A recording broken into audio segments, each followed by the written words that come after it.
So what we do is when the kid presses a button across the street, the gate doesn't open until a section of highway turns up like that, so no car can hit a kid.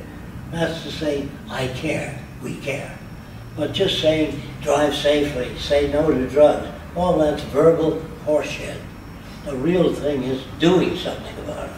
So what the Venus Project, how it differs from all other systems, it offers possible solutions to problems. For example, if an airplane's coming in for landing, and the landing gear doesn't come down, wheels don't come down, that blows the fuel out right away. The pilot doesn't have to do it.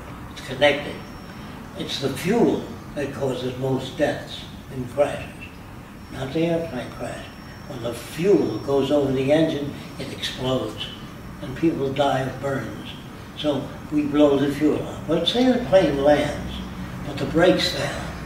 That means a lot of disasters. That plane going to the hangar, kill people. When the brakes fail, a net comes up on the runway. You understand? There's several nets. That's what I mean by technical problems. Now, what do you train your kids in today? Business administration, banking, advertising, those produce nothing. What produces something? Agriculture, science, technology, bridge building, engineering, all that adds things to the country. But if you're a performing artist, you're just an entertainer, which is very important for the world, but it doesn't add anything, it doesn't solve problems.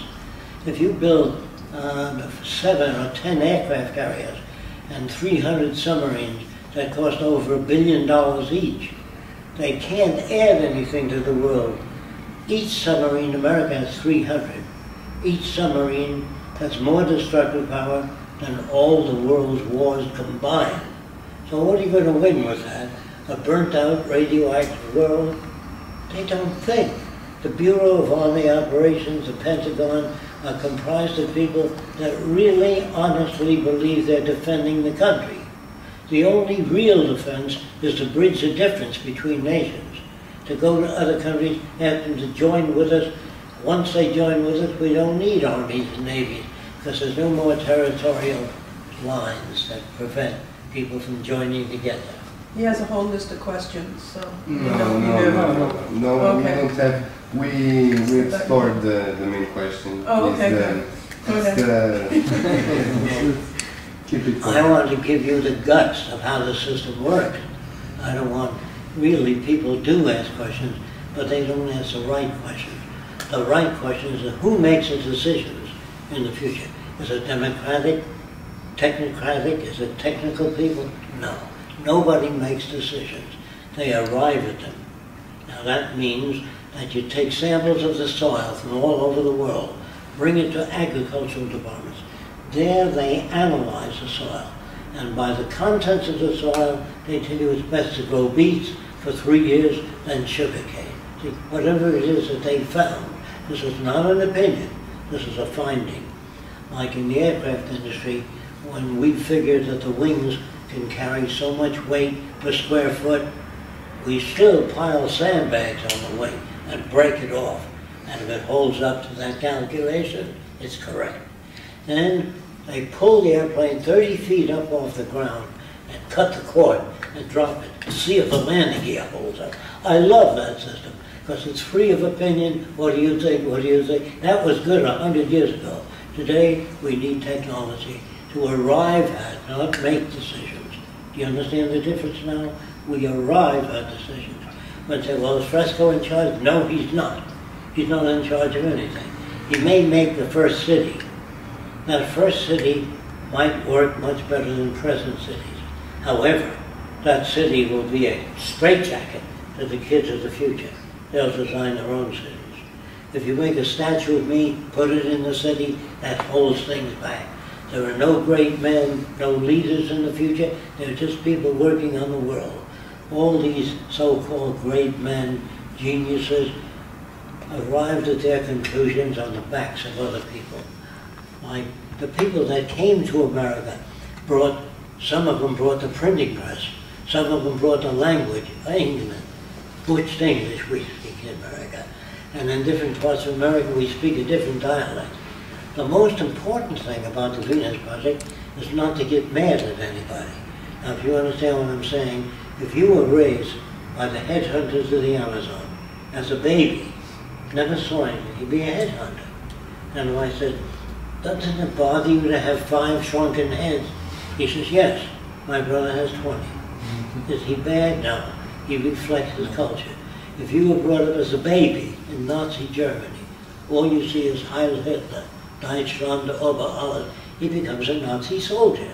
So if a man is brought up to think of Japanese as sneaky people that do damage, and we make movies to show them looking bad, he gets a machine gun, he wants to kill them. And when a man shoots down 10 planes, or he bombs a village, he gets a medal. People wonder whether the guy can sleep at night. He sleeps very well, as long as you put medals on him. The more you take humans, you can get them to hate anybody, want to kill anybody.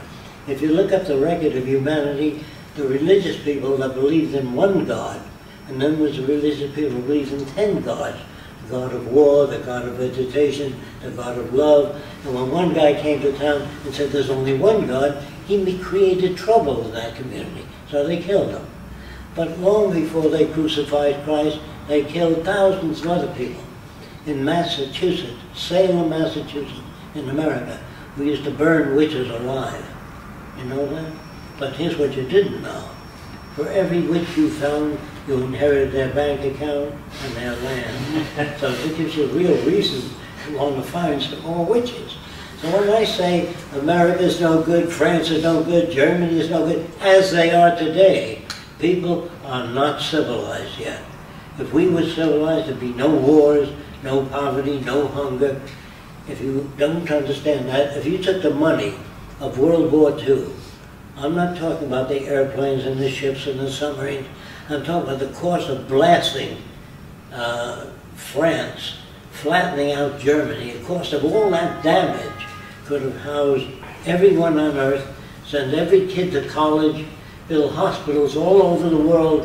That's what I mean by the limitless dimensions of human stupidity. They don't know what to do about it. Very well. We love to hear from you. We see lots of videos. We love the words. The main questions and the things we want to know is how can we push and help you? And one question we have, as related to before, we did a non-profit organization here in Portugal. We want to defend the resource-based economy and doing investigation, social, technological and scientific work.